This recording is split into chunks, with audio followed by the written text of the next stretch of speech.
Hello and welcome to the second real episode of My Stupid Little Life. I am Bobby, I am your host. And again, we're going without an intro. I feel like I kind of get into the flow a little bit better without the music and everything for now. So we're going to try it like this. Again, another lo-fi episode, if you will. Still waiting on the equipment. So this is how it's going to be from here until the equipment comes in. So I want to start off today with a humorous tale from my job. The last episode was pretty much focused on one of the worst days that I've had at it, and I wanted to give you a little bit of the lighter side, if you will. So obviously, mental health is something we talked about last episode, and it's something that is very important, and it's not really a laughing matter, but some of this stuff you hear, you just can't help but laugh, and that's kind of where we fall with this one. Had a gentleman who was complaining that his pants would not give him his cigarettes back. And no, you heard me right. It wasn't his parents that wouldn't give him his cigarettes back.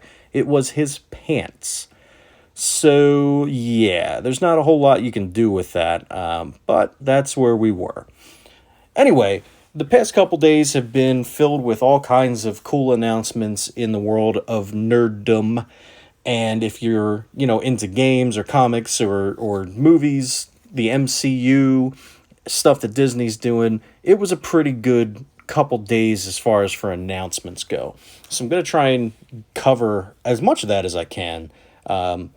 Just so much cool stuff. First thing I want to talk about is I actually got to sit down and play NHL 21 on my Xbox One X. Despite some initial issues getting it set up, apparently there's some problems with it and the UI, and if you have announcements turned on, it'll mess up the loading, and it was kind of a pain to get set up, which I did not expect from, an Xbox game. But once I got it going, it was really cool. The gameplay was great. One of the things that I was really, really impressed with was the ECHL teams and players and arenas and the attention to detail that they put into it. Where I looked at the center ice logo, we have a local team here called the Florida Everblades, and they play in the ECHL, and we go and see them, a couple times a year. And I expected that it would be more like MLB The Show, where okay, the team is represented, it's got the team name and it's got the team affiliation, but it doesn't have the actual players. It's got, some computer generated, aside from your big name prospects, it's just got some computer generated random stadiums and random players that come up. I was wrong. The center ice logo was correct, right down to the sponsors. On the red lines, it has the gator teeth in the red lines, just like they do at the stadium. It was branded with Hertz Arena and Arthrex in center ice logo. And then on top of it all, the actual players that I'm going down 75 to Hertz Arena to see are actually in the game. And that was one of the coolest aspects of it. It's a tiny thing in the grand scheme, but it just made it so much more immersive and so much more fun to be able to say, okay, cool, I can actually play as these guys that I'm going to see. And it's really cool for my nephew, Peyton, because he loves the Everblades, loves hockey, loves the Everblades, and it was really cool to see him say, oh man, I've seen that guy play before. That blew my mind. So kudos to EA. I know you guys get a bunch of crap for putting out the iterative releases every year with the sports games, and some of it's not unwarranted. It's a lot of the games, it really is just slap a new roster on and that's all there is to it. But this has been a really, really cool experience to get to play that and to see that. So I wanted to give them a shout out. So second on my little punch list here of video games to talk about, I was really excited for Doom Eternal to come to the Switch. And I know it's kind of silly, why play Doom Eternal on the Switch when I can play it in 4K on the Xbox One X? But there's just something about it. I really, really wanted it on the Switch. Until I found out that it was digital only. Now, I don't know about you guys, but when I buy a game, when I buy a movie, when I buy music, typically I like to have a physical copy of it. Books, I've started to kind of cave a little bit because it's easier to read them on my iPad, running out of bookshelf space. So, yeah, I kind of get the book aspect. And even with music, it's just so easy to buy the music on iTunes. It's so easy. That I've kind of started to cave on that too. There's certain bands that I'll always buy a physical release. Foo Fighters, Mighty Mighty Boss Tones, Flogging Molly, bands like that. Say Anything. I try to go out of my way to buy a physical copy. I like to have that copy in my hand. And Weezer comes to mind too, because I actually just bought the Blue album for God knows how many times I've bought it on different physical media, but it came out on vinyl and I needed to own it on vinyl. So I do. But, music, so I've kind of gone the way of digital on music as well. But video games, I hate buying digital only. The only way I'll do that is if it's super duper cheap. If it's like $1 or $2 or $10 depending on the game, then okay, I can buy it digitally. The problem comes when we've got the Switch, which the Switch is great for digital purchases. It's it's a gaming system on the go. It's made for that kind of stuff, but the problem is Nintendo only put 32 gigs of onboard storage.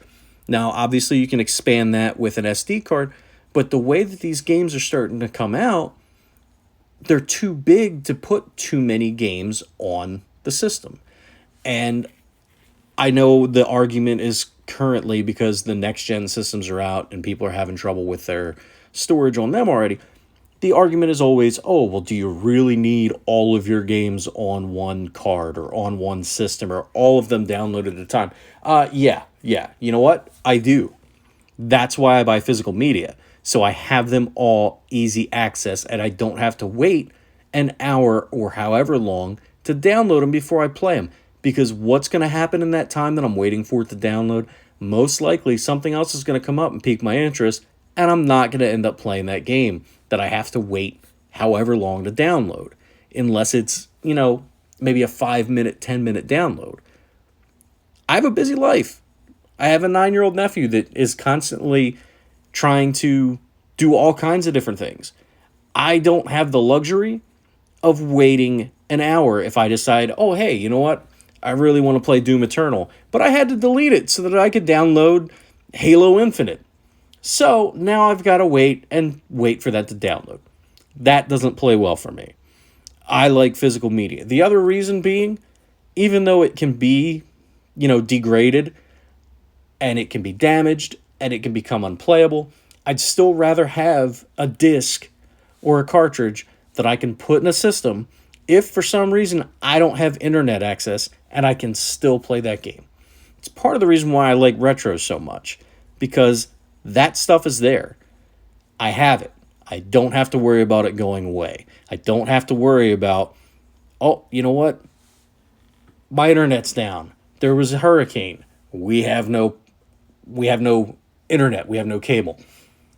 I've got the games. I put them in. They work. End of story. So that's my little soapbox moment on physical media versus digital. Another cool game that I saw that I'm super excited about, and probably more excited than I should be based on how the other games based on this property have turned out, but I'm excited to see the new Evil Dead game. Now, it was only a teaser. It was maybe a minute and a half, if that. Bruce Campbell did the voiceover for it, so I'm immediately sold. But it looks really cool. I'm excited to get into that. Didn't get to see the actual preview of it because the internet was wonky at work. But I did see that there's a new Perfect Dark game coming out. That's piqued my interest. I really want to see how that turns out. Back for Blood, I believe it's called, by the creators of Left 4 Dead. looks really cool, and I got an email actually to be in the beta for that, so I might be able to check that out and report back to you guys on that one. We'll see. I don't know if I'm gonna end up playing that one or not. But yeah, so it's a really cool time to see all of these games. And the big one for Smash players, Sephiroth is in Smash Brothers. I don't know when that's coming out. I did not pay attention too much. I just saw Sephiroth, and I know I'm pronouncing that name wrong, and somebody's going to come at me for it. But you know what? It is what it is. Anyway, on to the movies, MCU stuff, and other wonderful announcements that were made. So Spider-Man 3. Spider-Man 3 is looking like it's going to have pretty much anyone who was ever involved with any kind of Spider-Man media ever in it.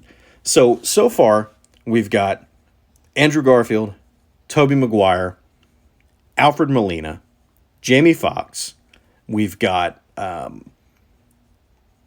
what is her name? Emma Stone, who played Gwen Stacy. And we've got Kirsten Dunst, who played MJ, Mary Jane, in the first trilogy. We've got Charlie Cox, who played Daredevil in the wonderful Netflix series, is going to be in this movie. Benedict Cumberbatch is going to be in it as Doctor Strange, obviously. And who knows who else. This movie looks like it's going to be fantastic. I cannot wait, and I really hope it doesn't let me down. Fun fact, I like Andrew Garfield as Peter Parker and Spider-Man better than I like Tobey Maguire. I don't know what it is. Something about Tobey Maguire, I just do not like him as an actor. And, that's nothing against his skills as an actor. I think he's a fine actor. I really just do not like him in that role. And I don't know why. I loved Sam Raimi, his direction in those first three. Well, all right, the first two movies, because let's be honest, the third one sucked. All right. I think that they were overall the superior movies to the Amazing Spider-Man movies. But I really liked Andrew Garfield in the role.